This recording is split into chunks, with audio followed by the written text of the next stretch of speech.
located in Fredericksburg, Virginia, probably about 45 minutes from D.C., so Northern Virginia area. And I run One Way Boxing Academy. I train competitive fighters, but I also work with kids who've been diagnosed with different types of behavioral issues like ODD, ADHD, kids on the autism spectrum, all types of so-called disorders.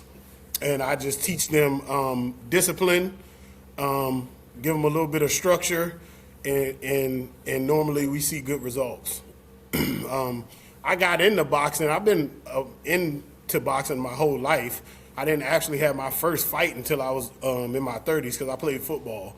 I went to college, played football, stuff like that, played a little bit professional. And so I didn't get back into boxing until after all that was done because I was battling my own little things that I was going through. Especially for young boys, man. It's like we sit them in a classroom all day and we tell them to be quiet, focus on your work, don't talk to anybody. And for 8 hours, they just have to sit there in silence while they focus on one mental task. And we got 8-year-old kids, 8-year-old boys that need to get their energy out, that get 20 minutes for recess. And then they want to go and pump them full of pills because they can't focus. Well, maybe it's because you stuck them in a classroom and they have no outlet. So can you kind of speak to that? Like, do they get to you at the end of the day and it's like you're their outlet? Right. Well, yeah, a lot of it is an outlet for them. I think that, we weren't designed to be sitting down, especially as kids, man. Yeah. You need to get out and get active. I don't think we as human beings, I think that's why we see a lot of depression and anxiety and shit like that in today's society, because we're just so not active, bro. We're not doing that. We're not facing challenges, and we were built to face challenges, point blank period. There's nothing, I tell the kids all the time, if you can name me something that that's easy that a human was designed to do, then I'll let you do whatever you want for class. You don't have to box. You don't have to do it. And nobody can. They'll say stuff like, "Oh, eating is easy." I was like, "Yeah, but not when we had to hunt for it." It wasn't easy. Like, we were built to be hunters and build and things kids, like that. But then when you got to go collect a paycheck and then you got to go to the grocery store and you got to make right. It's not easy anymore. Right. Nothing that we do is easy. So you sit these kids down in a classroom for 6 to 8 hours and then say, "Oh, they have a problem focusing." Well, shit, I got a problem focusing too for 6 to 8 hours in a little ass classroom. Right. Yeah, grown ass adult, and I can't do it. Yeah, right. No, so I don't even want to try. Kid? Yeah. So why have you found that boxing helps build self-discipline more than, say, football or basketball or baseball or whatever, one of these other team sports? Yeah. So number one, it's a very lonely sport. You have to rely on yourself more than anything. Of course, you have a coach over there in the corner, but you got to make it to the damn corner to get to the coach, right? Yeah. So if there's issues that's going on in the ring, you better figure it out, or you might not even get to make it to your coach, right? And I think boxing is like, you play football, you play basketball, you don't play boxing. It doesn't even sound right, So boxing forces you to learn how to navigate difficult situations. And because the more emotional you get in boxing, if you get mad because you got hit with something, the ass whooping just gets worse. You have to literally calm yourself down to be able to see the punches, to be able to breathe, control your breathing so you don't gas yourself out. Like, it's damn near spiritual, man. I learned more about myself in the first round of my first fight than I ever did in 20 years of football. In 3 minutes, I learned more about myself than any other sport ever taught me. I played almost every sport. You know what I mean? Yeah. Yeah. I think young boys, and I'm sure you've found this, so you can kind of build on this, but young boys especially have an aptitude for violence. They innately are aggressive creatures, as they should be. And growing that aptitude for violence is not necessarily a bad thing. I think it will actually serve them better in life. But you have to narrow it into the right direction, right? Because uncontrolled violence is a problem, but when you can control it, it's not a problem, right? It's not a problem. It's actually an asset. It's necessary. There's times where I tell the kids this all the time, like, there's good things that come from aggression. I've never seen anything good from being a pushover. I've never seen it, and it's naturally, the more we try to deny that it's innately a part of us, the more these quote unquote symptoms are coming up. These issues, the ADHDs, we're naturally aggressive, and that's fine. But we just have, like you said, we have to learn how to hone it. Like, I have to be aggressive as a 40-year-old man when I go to work. You know what I mean? There's times where I have to be aggressive, and it doesn't mean physically aggressive. It's just like, if you're not aggressive enough or you don't know how to say no, then people are going to walk all over you. Business is the most ruthless thing I've ever been a part of. And if you're not aggressive in business, then you ain't going to survive. So, yeah, it's definitely a part of us, and we need to teach them how to hone it, right? I love aggressive kids. Love it. My last guest I had on, his name's Dylan Bars. I've had him on 3 times, I think now.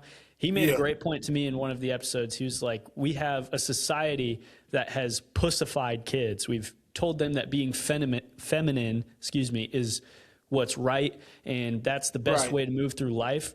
When in reality, if we have men that aren't capable of violence, then there is no nobility in peace, right? Right. Because if we have a bunch of guys that aren't capable of violence, then they're not being peaceful on purpose. They're just being peaceful as a byproduct. They can't do anything else. They can't do anything else. Exactly right. Yeah.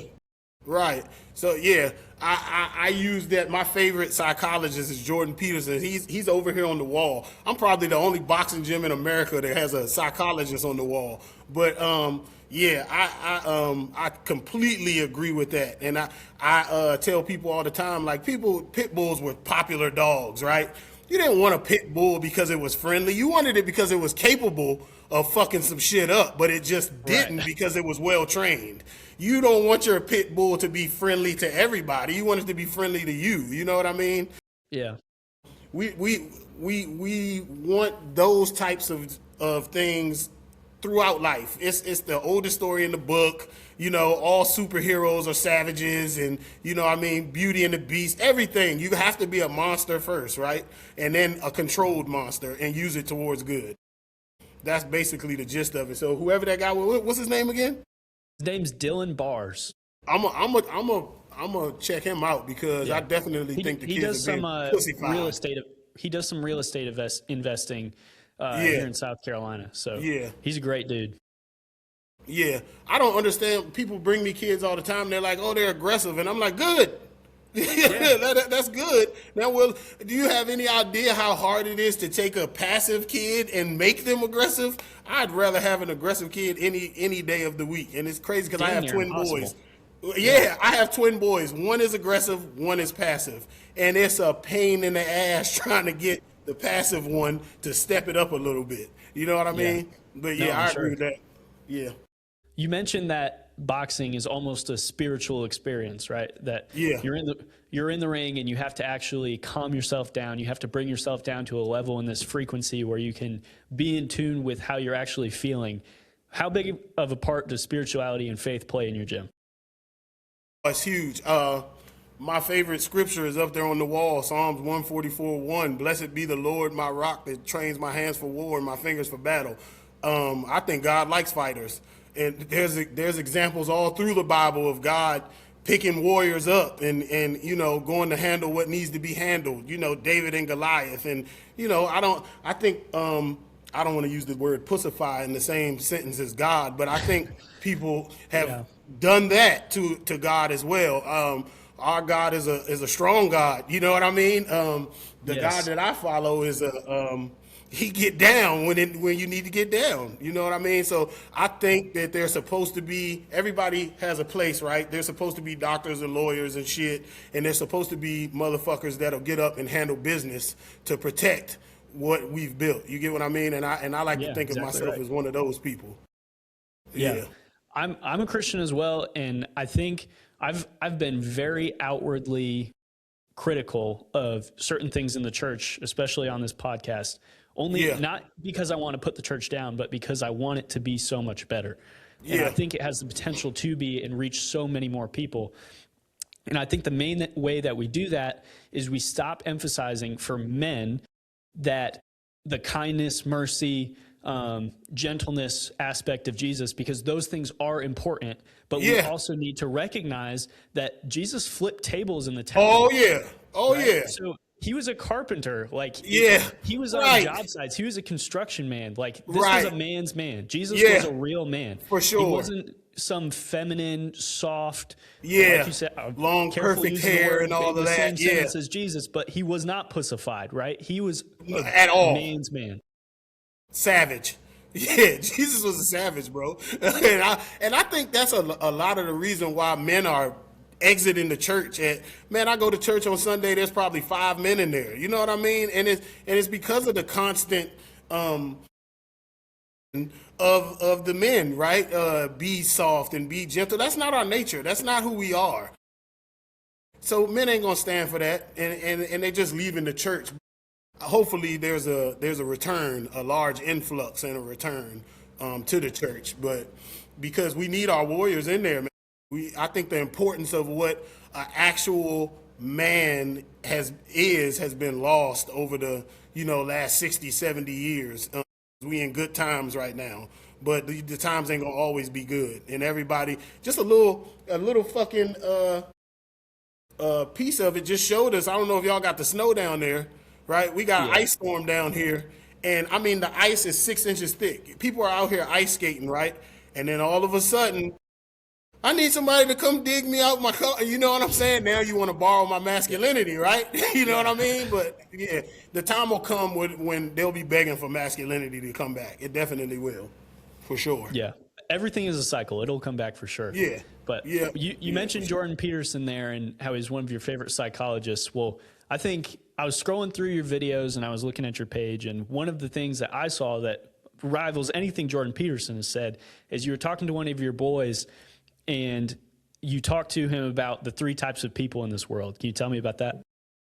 Yeah, so we got a little saying. We just had a display before this call, but I got a little saying I do in the gym because, like I said, the kids I have behavioral kids. I call them. So they're in school fighting. They're attacking teachers and counselors and stuff.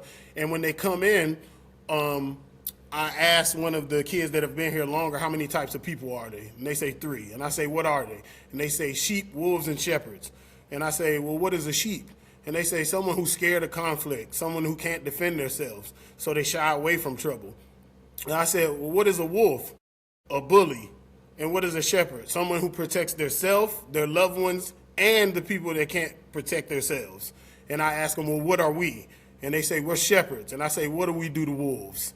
And they say, we beat their ass. And then I proceed to let them beat the ass of the child that was being a wolf, right? It's boxing. Yeah. You can't get mad if your kid gets beat up. You sign them up for boxing. That's what we're here for. Yeah. Right. And so yeah, that's the little thing I do. That's the little thing that it went viral on Instagram here recently. Yeah. Yeah. Dude, that is the most sensational metaphor for, I think, young men to be able to understand the difference because you don't want to, as we were talking about before, you don't want to make them into sheep. You don't want to soften them, but understand that on the opposite extreme, right? There is an opposite extreme, and we don't want to go that far, but it's somewhere in the middle where we're leading both kinds of people. Right. It's definitely got to be a balance, because the act of kindness that's in that is protects the people that can't protect themselves. So we're willing to lend ourselves on behalf of people who can't protect themselves. That's the kindness right there, And the other side of it is, we gonna beat your ass because you're a wolf. You're dangerous, and because you're not controlled. You don't know how to control your emotions. And you should see the kids in here, man.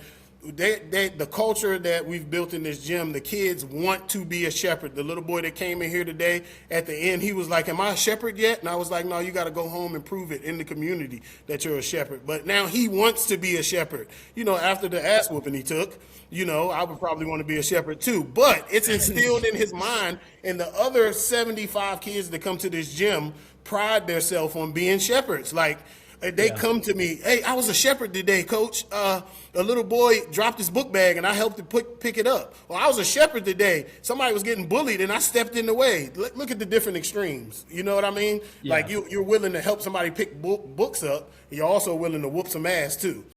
In the service of good, though. So that's the culture we're trying to build here. Yeah. Because that's the type of men that we need, right? Yeah, that's a perfect microcosm of Jesus too. Oh. Right? Jesus is kind and soft and tenderhearted when he needs to be, and then he's Yeah. also ready to whoop some ass when he needs Yeah. to. Yeah. But one of my favorite misconceptions about scripture, we'll put it that way, people that like to detract from masculinity always like to bring up to me, like, in the Bible it says for a woman to be submissive to her husband, and somehow that's supposed to put down women. And I always thought, like, no, you have to finish the verse, because everything in the Bible, anytime anybody brings up something in the Bible and you're questioning something in the Bible, you have to look at it in context, right? Because you can cherry pick verses and it can look bad all day long. But if you read the whole passage, you understand the bigger picture.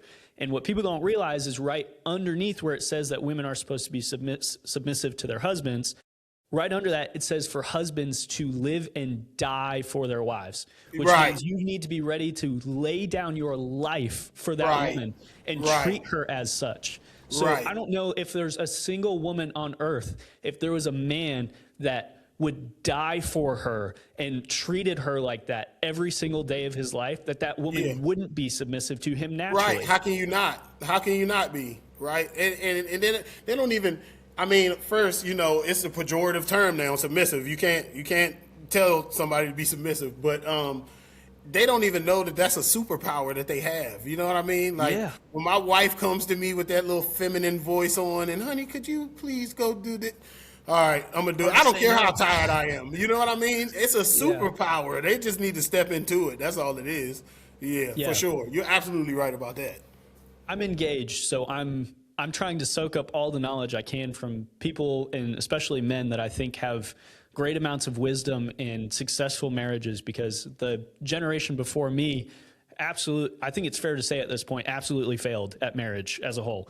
With divorce rates being where they are, generally speaking. So it's very rare to find somebody that really figured out how to make it work. So I'm trying to absorb this so that when I do get married, I can immediately lay a foundation where it can last us the rest of our lives, right? Right. And I think that's one of the main things that I've taken away so far, is that if you chase her every single day and you make her feel special every single day, she's the one that's really behind the scenes going to run the household. Like, for sure. And we know that. We know that. Right. You should know that. But at the same time, you have to chase her every single day. And if you can do that, then nothing will ever be able to separate you. Right. Yeah, you onto something there. Stay dating, bro. Stay dating.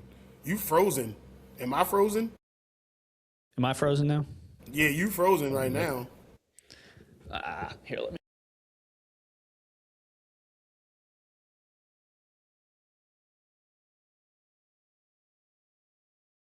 Fix it. Yeah, there you go. I'm not sure. It does that occasionally. Yeah. I haven't had it happen in like a month, so that's kind of disappointing. But it's cool, brother. All right. Next thing, let's go into. You're obviously a father figure for these kids, right? I'm sure a lot of them look up to you in that nature. Am I frozen again?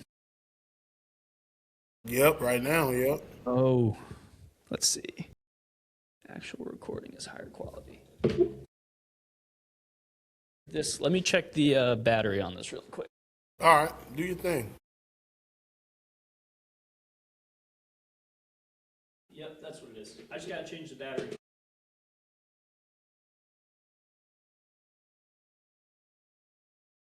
That's the beauty of podcasting, is everything can be edited.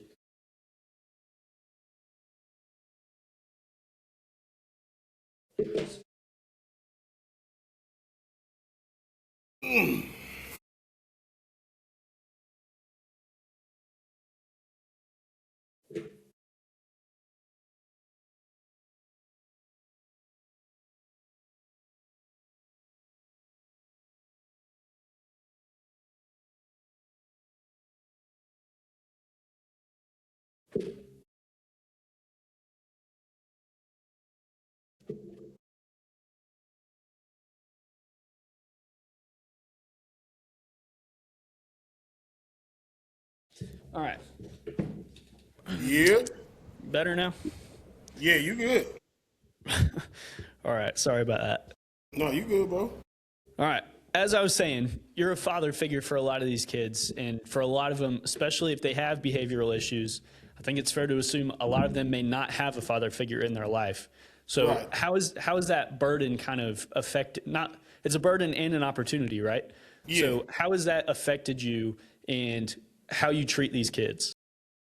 Man, I treat each one of them like they're mine, right? And I tell the parents that too. Like when they're here, they're mine. And I do house visits and school visits and stuff like that too. So like they're really mine. Like a lot of times I need the moms or father, the mothers or fathers to step the hell out the way and let me do my thing. But I treat them just like they're mine. And it's funny because I didn't have a father growing up. I didn't meet him until not too long ago, or get to know him until not too long ago, a couple years ago. People make it harder than what it is, man. 90% of it is being present, right?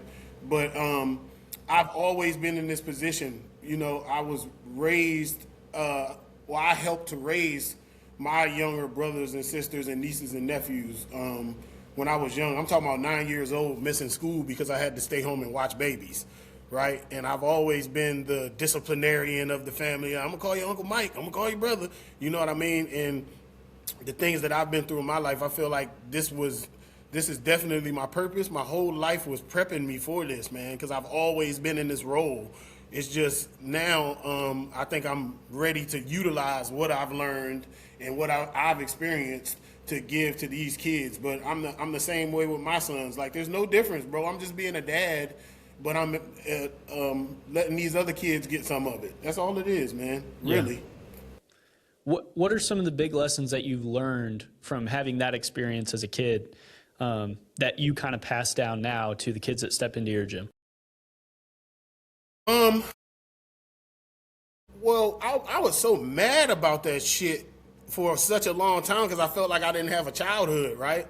Mm-hmm. And but now that I look back at it, I feel like I was the safest option, right? And my mom and sisters, they were doing what they had to do to get through. So I was mad about it, but now that I look back, what I take from it is that togetherness. Like, I was always with them from sun up to sundown. You know what I mean?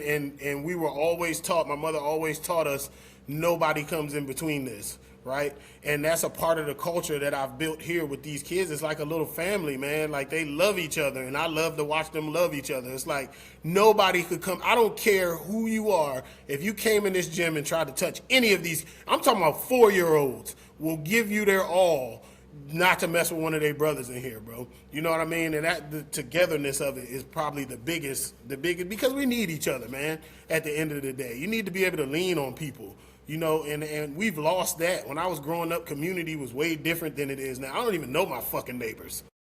I mean, I know their names, but I don't know them.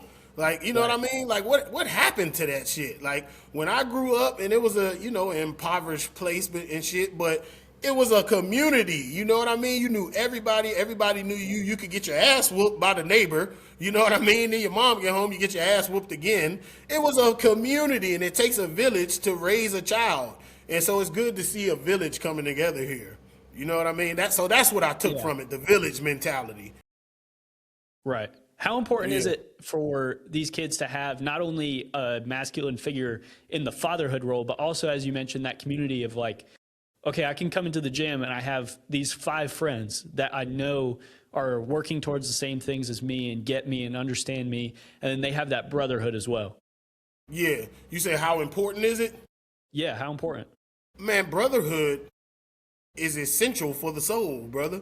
You know what I mean? Like, there is a special connection that having someone that got your back. That bond that you create with your brothers, and I felt it when I was in football, and you know what I mean? That's why kids gravitate towards gangs and stuff. It's not because they want to go out and do dumb stuff. They just want to be with the people that they think has their back, which they just actually don't. You know what I mean? But that brotherhood, man, it's very hard to to picture a life without people that you can depend on, that you can lean on. You need those types of brothers. I need a motherfucker that I can, excuse my language, but I need somebody that I can talk to about marriage problems, and I need a motherfucker that I can call and say, hey man, you know anywhere we can put a body? You get what I'm saying? Like, it gotta reach both ends of the spectrum. You know what I mean? You need all of those. Everybody isn't for everything. You got friends that you do this with, you got friends that you do that with. But as long as they got your back, bro, you know what I mean? It's a beautiful thing to have. And I ain't taking no bodies nowhere. I was just using it as an example.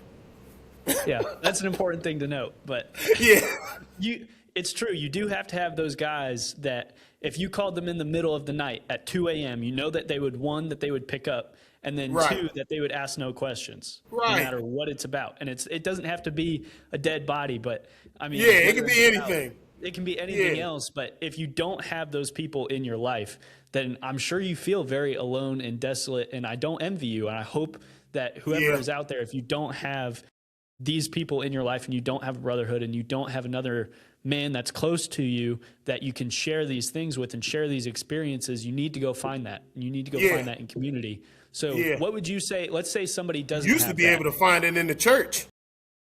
Yeah, that used to be a great place. Yeah. You can't find that there very much anymore. And unfortunately, the men that you do find in the church, I hesitate to call them men, but let's say the males that you do find in church aren't real men. So it's not a great place to look anymore. Where would you go, let's say, if you didn't have anybody like that and you wanted to find a brotherhood and you wanted to find a community, where would you go? I would go to places where people are voluntarily struggling, where they're choosing to do hard shit, right? Because voluntary struggle builds character. Because we're all going to face adversity in life. We're all going to go through shit in life, right? So the people that are, in the gym, in a boxing gym, running 20 miles. I'd like to meet a motherfucker that run one of them ultra marathons. Like, the mental fortitude you got to have. Like, bro, come over here and be my friend. You know what I mean? Like, I would look in places where motherfuckers are hardening themselves on purpose to find those types of brothers. You get what I'm saying? Because they're already mentally strong. They're already voluntarily going through the shit. So when tough times do come, that's a walk in the park. You know what I mean? Or even if it's not a walk in the park, put your head down. Let's get through this shit. It can't last forever. You know what I mean? Those are the type of people I want to be around. Yeah. You have to do something hard every day. That's what it comes down to, right? Because if you're sitting at a desk all day and then you're coming home and you're just sitting down with the wife and kids and then you go to bed and then you do it all again the next day, and on the weekends you're watching football and sipping beer, you're doing nothing hard. And the problem with that is when adversity does come and hit you, it's going to smack you in the mouth. Right? Yeah, you're not ready for it. If you're not ready for it, then all of the rest of the people around you are going to suffer. Right. Have you ever looked at the numbers of mental health issues like anxiety and depression and stuff in third world countries compared to ours? Like zero. Yeah. I wonder why. They're worried about fucking surviving. They're doing hard shit every day. You know what I mean? Yeah. They're doing what we're wired to do, and that's survive and do hard shit going uphill. I tell the kids all the time, go uphill. That's what you were made for. You know what I mean?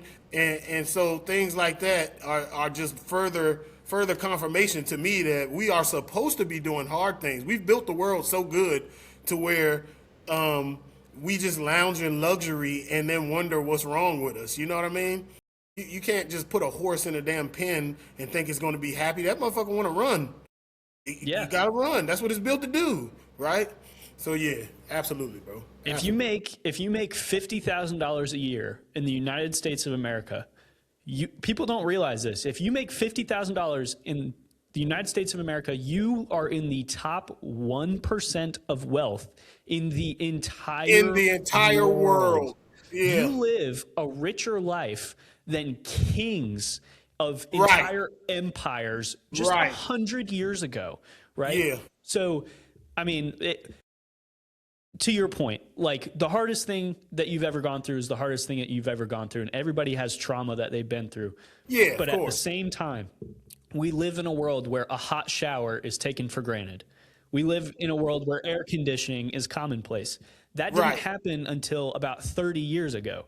Right. So we need to put ourselves through voluntarily hard things, whether you're running, whether you're lifting, whether you're boxing, whether you're taking an ice bath, whatever it may be. You Yeah. need to go through 30 minutes to an hour of hard things every single day, and it has to be voluntary. You right? got to be Because voluntary. if it's mandatory, if you're going to work and doing hard things, you're going to get burnt out and you're going to be fucking miserable also. Yep. So it has Yep. to be something where you are like voluntarily going to a place. Nobody else is expecting you to be. I mean, that's fine. Accountability is fine, but nobody else is like putting a gun up to your head, making you be there, because that is the number one most important thing for people, especially men's mental health. I firmly believe that. Oh yeah, yeah. I'm still an active boxer. I have a fight coming up in June, and people are like, bro, you're 41 years old. Why are you doing it? And I was like, because you won't.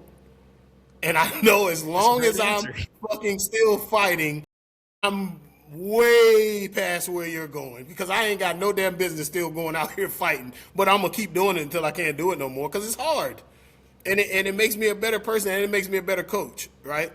So yeah, I get it, bro. 1,000%, I get it. Do the hard shit. Yeah.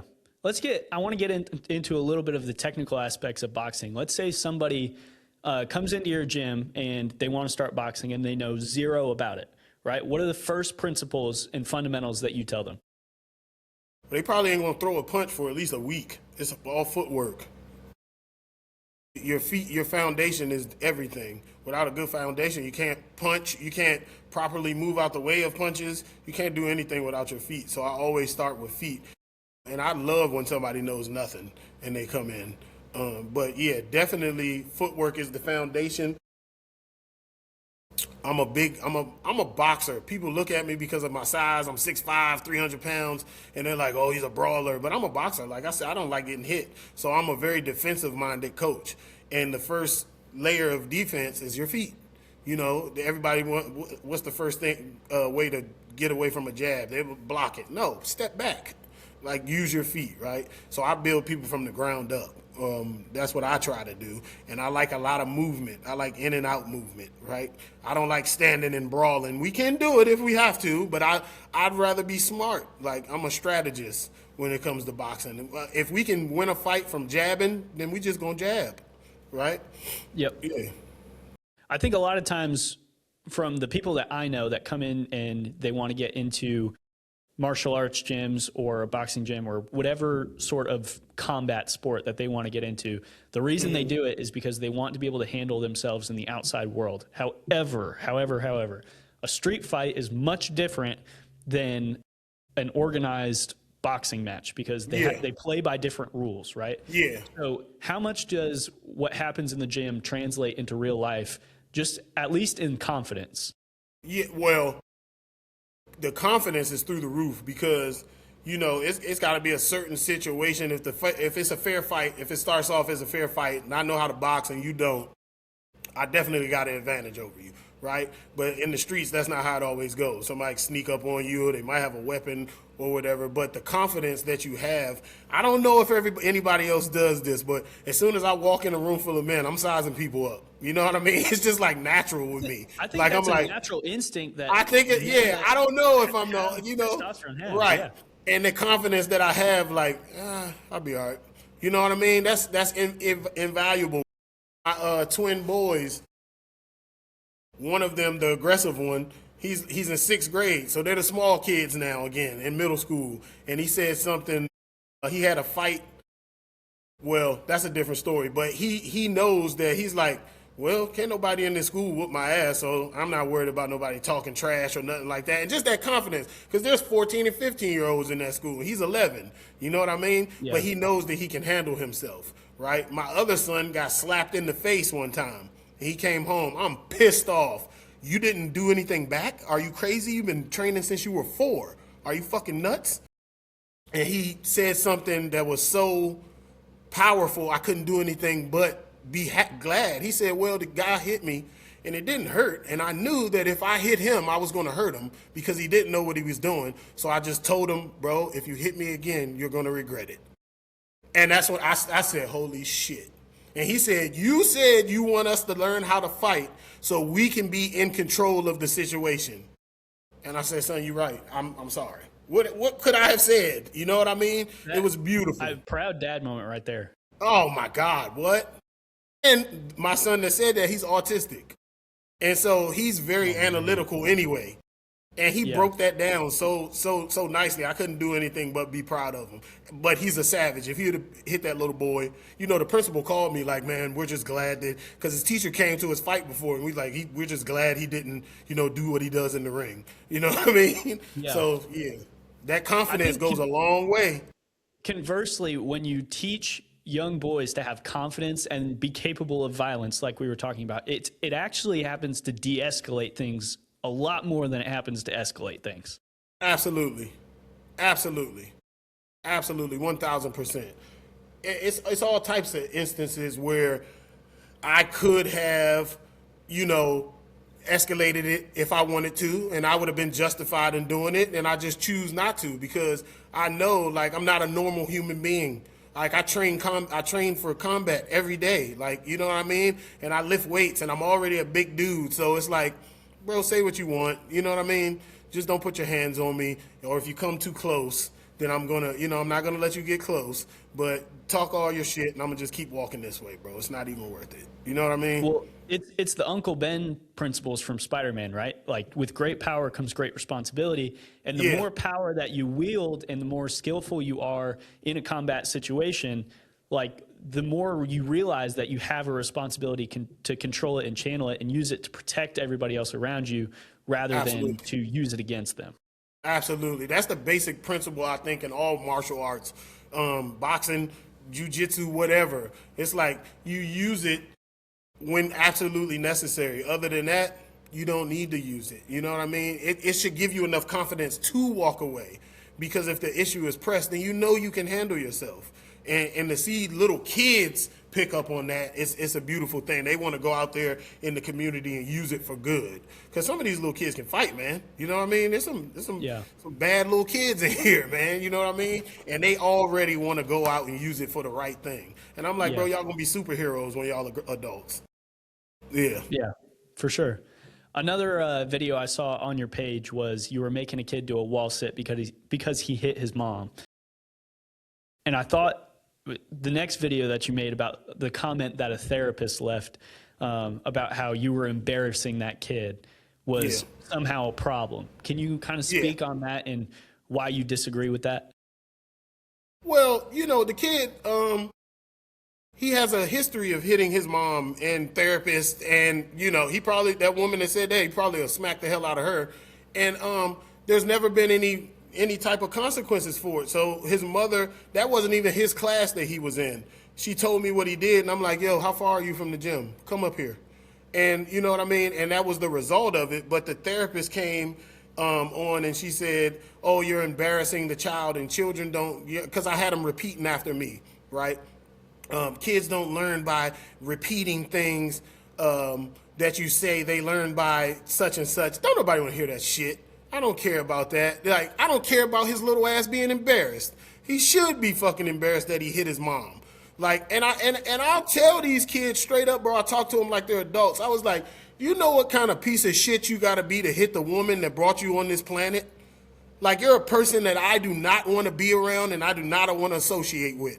And nobody in the world should want to associate with someone that would hit their mother. Now, I'm going to give you some grace because you're a kid and nobody's ever told you this, but you're being an asshole right now, bro. You know what I'm saying? And I'm not going to allow that. I will do whatever is possible to let you know that that's unacceptable. You get what I'm saying? And I don't care what a therapist has to say, because guess what? That same little kid hasn't put his hands on anybody in months. And he was a serial assaulter. But he's a different kid now. Yeah, I'm sure. I think it's amazing to me because I think there are universal rules that govern the entire world, everything that's living and breathing. And if we go and we look at the animal kingdom, where naturally, I mean, these animals, if you go look at lions, tigers, bears, like, these are naturally violent creatures. They kill for food. They rip things apart. And what happens with them is when they have their own, I mean, it varies by species what you call it, but let's call them kids, right? When they have their own kids, they correct them as well. And they'd be embarrassed if they were humans, right? You have a Right. dog that doesn't know boundaries yet, and so the mom might turn around and not enough to hurt him, but might turn around and bite the puppy, right? Because it's teaching Yeah. them boundaries, and it's teaching them Right. this is what's allowed, this is what's not allowed. And it's actually in the puppy's best interest, because if that puppy goes and does it to another dog that's not their mom, then guess what happens? That puppy's dead Right. because the dog's Right. going to turn around and bite him. So it's actually in the best interest of the child to learn this is a boundary that you do not cross. This is how you handle these situations, and then make sure that they don't do it again in the future. And that takes embarrassment, and it takes discipline. Yeah. And it takes somebody willing to go there and look, quote unquote, too aggressive to be with the kids. But I don't give a shit, because you're talking to a man that have seen, the consequences of someone not being able to control their emotions or never being taught boundaries. I've seen people dead in the street because they wanted to put their hands on somebody, and that person that they put their hands on wanted to take out a gun and shoot them.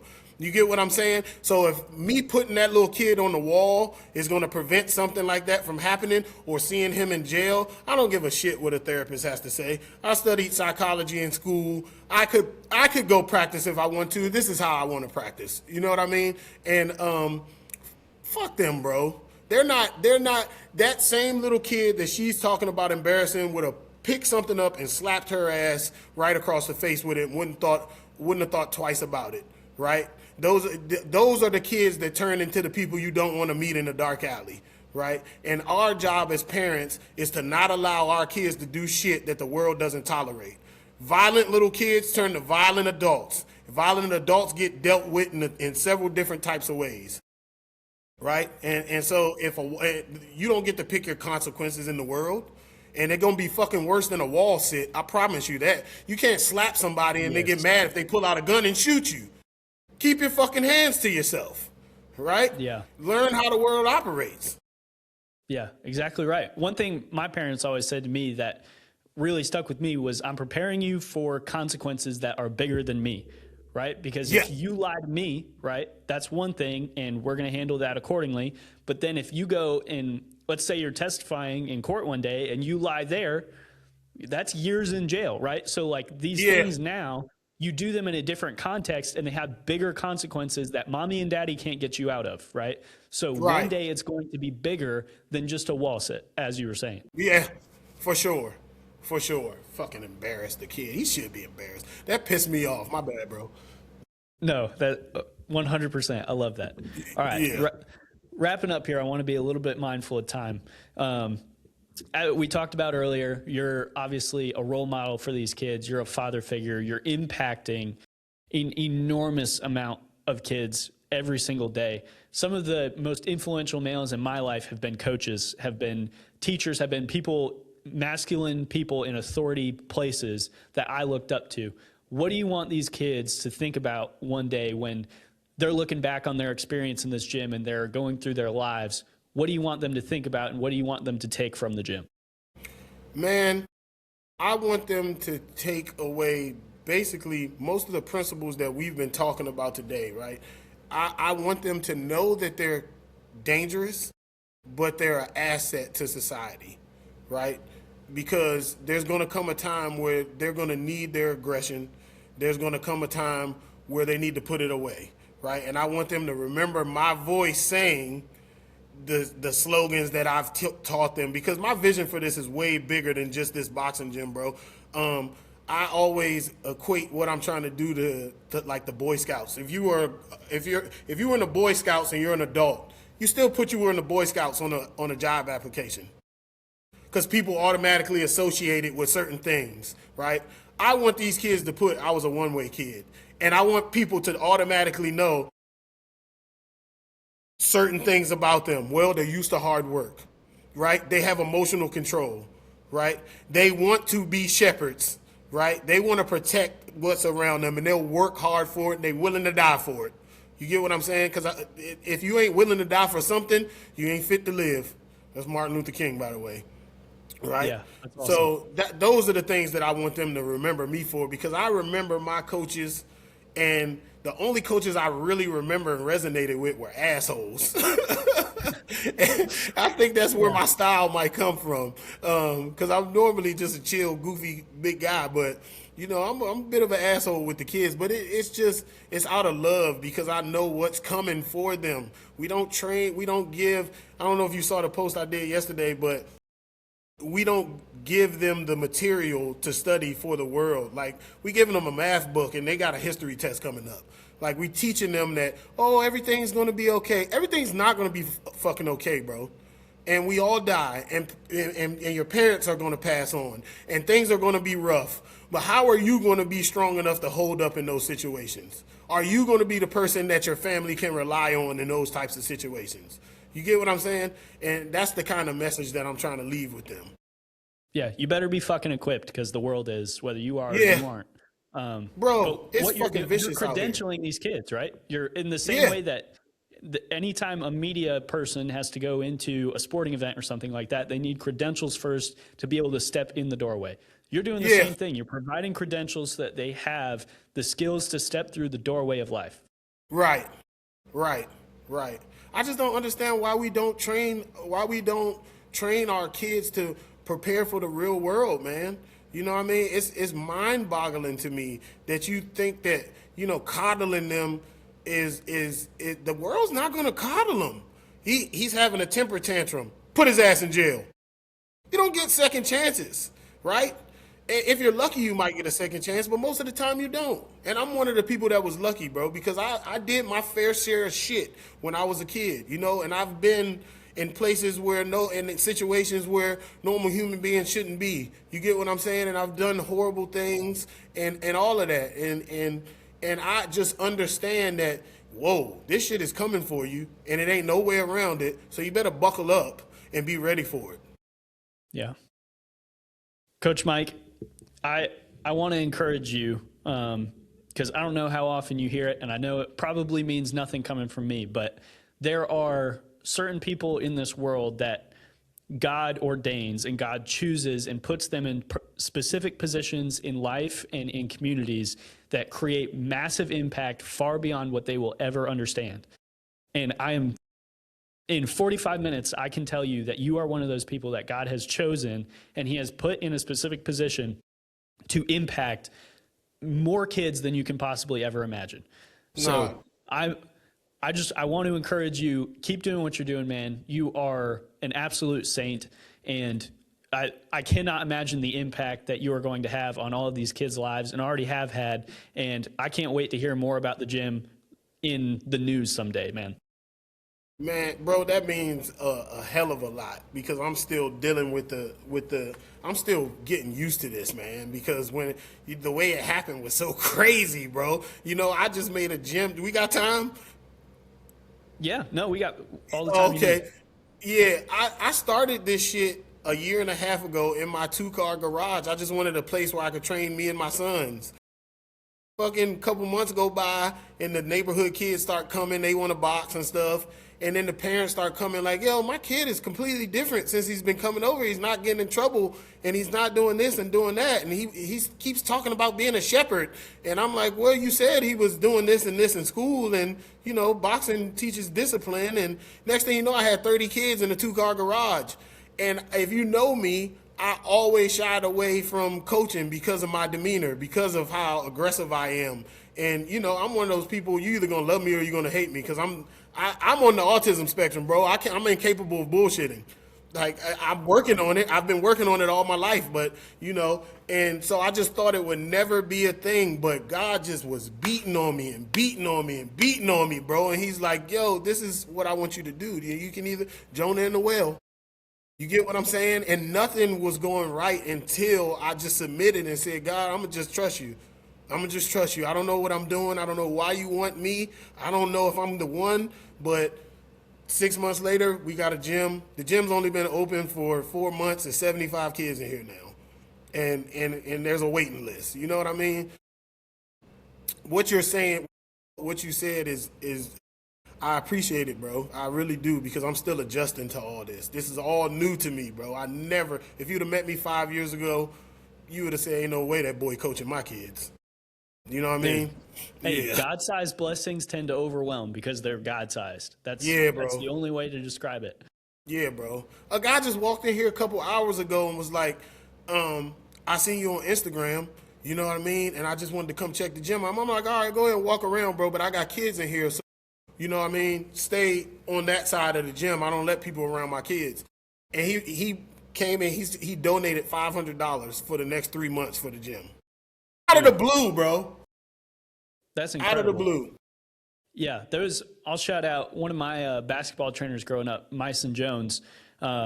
He's incredible. He runs a business called Hoops University Basketball Training. And one of the core things I knew immediately that he was different was when me and my mom first went to go meet him, he was telling people, like when we went to go have a conversation with him, it was in the middle of a training session. He said, I can't talk with you right now. Even as much as he wanted, I'm sure, another customer, he's like, I can't talk with you right now. I got kids. Yeah. Right? Like, these are my priority. I'm trying to give them the best experience in this hour that their parents are paying for as possible. And I can't do that if I'm having a 5-minute conversation in the middle of it with you. So you're going to have to sit there for 45 minutes until I'm done, which spoke volumes about not only his business, but his character, what he was about. And that will get you so far in life, is taking care of what you already have and not setting your eyes on more until that's taken care of first. Yeah, 1,000%, bro. 1,000%. Man, this was cool, bro. I'm glad you came on, man. Yeah, I'm glad you reached out, bro. My first podcast. I enjoyed it. Dude, love it. Coach Mike, thank you so much, man. Hopefully we'll have to do this in person one time. I'll have to come up there and we'll do it in the gym. Man, come on, bro. I'm here. Yeah, that'd be awesome.